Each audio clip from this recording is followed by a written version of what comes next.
Ça, c'est la partie 2. Vous savez, la Bible dit dans un passage, je ne me souviens plus du passage par cœur, dit que même le sot, lorsqu'il se tait, l'insensé en fait, le sot et l'insensé c'est pareil, lorsqu'il se tait, peut passer pour sage. Ça veut dire qu'il est mieux pour toi que tu te taises, que tu ne parles trop. Moi, à plusieurs reprises, hein, dans mon entourage, je connais des gens comme ça qui parlent trop. Ils arrivent dans un nouvel entourage, ils ne connaissent pas les gens. Déjà, ils commencent à déblatérer toute leur vie. Ils vont dire ce qu'on ne leur a pas demandé de dire. Tu vas dire ton âge, où tu habites, ce que tu fais dans la vie, le nombre d'enfants que tu as. Tu donnes toutes les informations sur toi. On t'a demandé tout ça. Et même si en ce moment, ils sont au chômage, ils vont dire qu'ils sont au chômage, en ce moment, c'est dur et tout ça, que nanana, ils parlent de tous leurs problèmes, comme si on leur avait demandé. Il y a des gens, en fait, vous ne savez pas laisser les gens vous découvrir, en fait. Vous arrivez, dès que vous voyez un sourire sur le visage des gens, vous pensez que vous avez le droit, que ça vous donne le droit de tout déblatérer, de raconter votre vie, vos projets, ce que vous faites, vos difficultés. J'ai envie de dire aux gens, mais stop. Parce que si vous êtes assis comme moi, avait entendu les conversations des gens. Parce que soyez analyste un peu. Vous n'êtes jamais assis dans des dîners, dans des trucs, et écoutez les gens en train de parler d'autres personnes. Et moi, je suis gênée. Quand c'est comme ça, j'écoute, je ne parle pas. Prenez l'habitude d'écouter les gens sans parler, quoi. C'est mieux, parce que les gens se lâchent quand vous ne parlez pas. Et analysez ce qu'ils disent. Et moi, à force d'analyser les gens en train de parler, j'apprends à ne pas me confier aux gens. Parce que je me dis que s'ils sont capables de faire ça à d'autres, c'est qu'ils peuvent me faire ça aussi à moi. Vous voyez? Donc, comme vous voyez, je vous ai parlé de ces personnes-là, dans certains milieux, certains environnements qui étaient rejetés, qui n'étaient pas respectés, qu'on rejetait comme ça. Souvent, tu ne sais même pas pourquoi tu subis le rejet. Tu arrives dans un nouvel environnement et toi, tu es arrivé super enthousiaste. Tu as commencé à raconter ta vie, que tu faisais ça, que tu étais avec ci, que toi, tu es comme ça, que tu aimes ci, que tu aimes ça. Et puis, du jour au lendemain, les gens ont commencé à te tourner le dos. Et tu n'as pas compris pourquoi. C'est parce que tu as trop parlé. Tu as trop donné à ces gens-là matière à pouvoir te juger. Et je t'assure, on est tous comme ça. Hein. Même moi, y compris, on aime parler de nous. L'être humain, il est comme ça. Mais si tu sens que tu as trop envie de parler, là, retiens ta langue. Quelquefois, il y a des choses, hein, signe un contrat avec toi-même où tu te diras qu'il y a des choses sur toi que tu ne dois pas dire. Moi, j'ai signé un contrat avec moi-même. Hein. C'est pour ça qu'il y a des choses que je ne partage pas. Je ne parle jamais de ma vie privée, ce qui se passe dans mon couple et tout ça. Voilà. Je peux parler de petits faits, vraiment quelque chose de superficiel, mais je ne vais jamais parler de ce qui passe dans mon couple, dans ma famille. Voilà. Je ne vais pas aborder des trucs superficiels, comme là, pour aborder un sujet. Mais vraiment, les trucs sérieux, je garde pour moi. Apprenez à garder les trucs pour vous, ne dites pas tout. Il y a des gens, ils n'ont aucun filtre. Oui, je dis, il y a des gens, ils n'ont pas de filtre. Ils balancent tout. Ce qui se passe dans leur couple, s'ils sont tristes, ils ont perdu quelqu'un, c'est leur enfant là. Ils racontent tout. Après, vous vous étonnez que vous retrouvez votre vie là, que les gens parlent dans votre dos. Parce qu'en fait, les gens, des fois, ils n'ont pas de vie. Et ça, c'est un truc que j'ai remarqué. Il y a beaucoup de gens qui n'ont pas de vie. Ils n'ont pas de vie, ils n'ont pas de trucs dont ils s'occupent, ils ne sont pas là en train de monter quelque chose à côté, ils n'ont pas de vie. Leur seule vie, là, c'est le boulot, la maison, et puis cancaner sur la vie des autres. Les gens n'ont pas de vie. Quand tu es quelqu'un, comme je parle de nous qui avons une vie, là, qui sommes en train de construire des choses à côté, qui avons une autre vie après le travail, qui faisons d'autres choses, qui ont peut-être une chaîne, qui ont peut-être une entreprise là-bas, qui gèrent leurs finances, qui sont en train de faire des trucs, qui ont peut-être des biens, qui sont... Les gens qui ont des vies, là, qui sont occupés, là, ils n'ont pas le temps.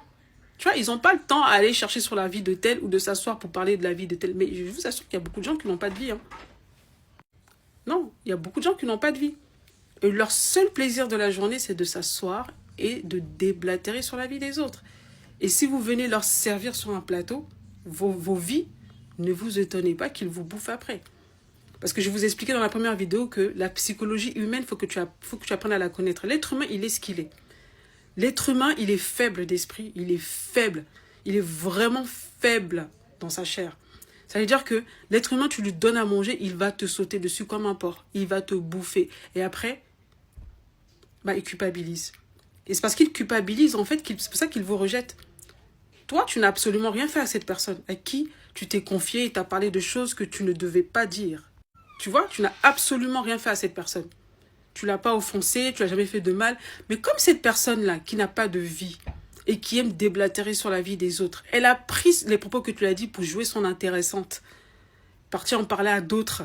Ils se sont moqués de toi, ils t'ont broyé et tout ça. Elle a détruit, elle a égratigné ta réputation. Elle sait au fond d'elle. Parce que je suis désolée, on a tous une conscience. Elle sait au fond d'elle que ce qu'elle a fait n'est pas bon. Donc, forcément, quand elle va te voir, elle sera gênée.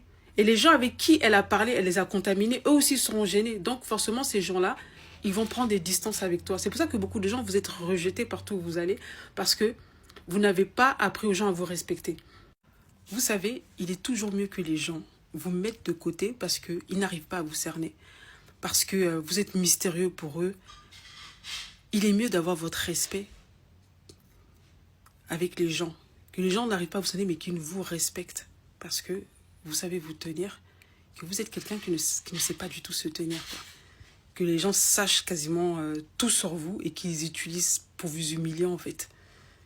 Ça, je dis, fermez vos bouches. Tu arrives dans un nouvel environnement, tu n'es pas obligé de raconter ta vie. Tu ne racontes pas ta vie, tu observes. Tu arrives, tu restes en phase d'observation. Il peut arriver que des fois, tu peux avoir le bon feeling. Parce que avec le temps, c'est le discernement. Tu peux sentir des gens comme ça à qui tu peux te confier, tu vois. Ça m'est arrivé de tomber sur des bonnes personnes comme ça. Je vous dis, hein, les bonnes personnes existent. Il y a des bonnes personnes. Mais la plupart des gens sont immatures. Ça, c'est un truc que j'ai appris. Et je suis sûre de cela. La plupart des gens sont immatures. Moi, je suis comme ça, mais j'observe les gens. Et j'arrive deux fois à détecter et décrypter les gens, tu vois, par rapport à ce qu'ils disent, tu vois, leurs paroles et tout ça. Les gens, ils sont immatures. Les gens sont facilement jaloux, envieux, immatures, critiqueurs, médisants. Les gens ont une facilité pour faire ce genre de choses-là. Donc, quand tu sais, tu as avisé de ce genre de choses-là, tu sais que, tu dois apprendre à fermer ta bouche et observer les gens. Voilà, observe. Tu vois, la parole, c'est trop important parce que tout ce que tu vas dire là, ça va se retourner contre toi. Il y a des gens, ils sont très mal à l'aise dans certains environnements et encore, c'est pire quand il s'agit de ton travail parce que c'est un endroit où tu vas tous les jours, où tu passes la plus grande partie de ta journée. Et si tu n'as pas su gérer, en fait, tes informations, ta parole, ça peut vraiment te plomber, mais ça peut te plomber ta vie, quoi, parce que c'est l'endroit où tu passeras le plus clair de ton temps.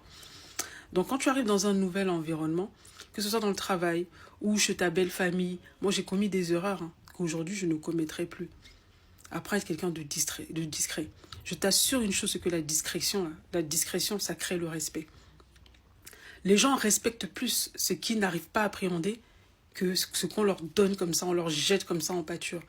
Parce que, comme je t'ai dit, les gens aiment parler, ils aiment déblatérer. Et la plupart des gens n'ont rien à faire de leur vie.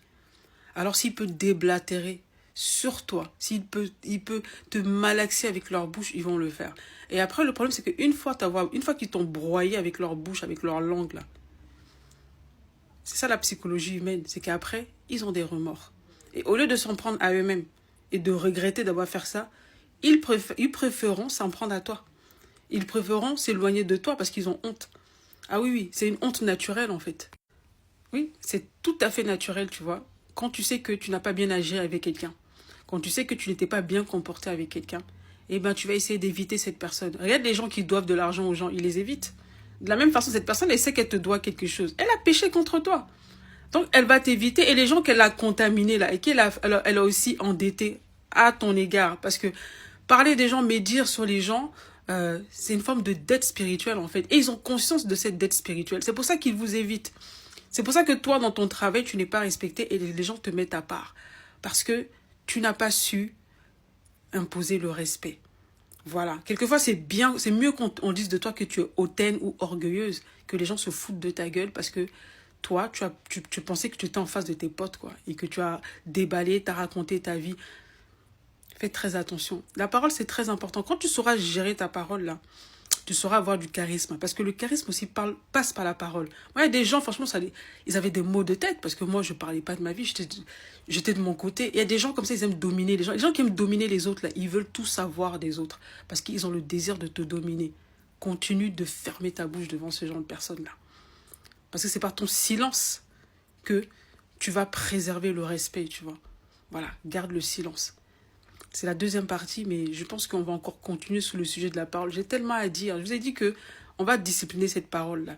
Quand tu vas comprendre la profondeur de la parole et comment la parole peut détruire comme construire, tu vas faire très attention. Je te dis à bientôt.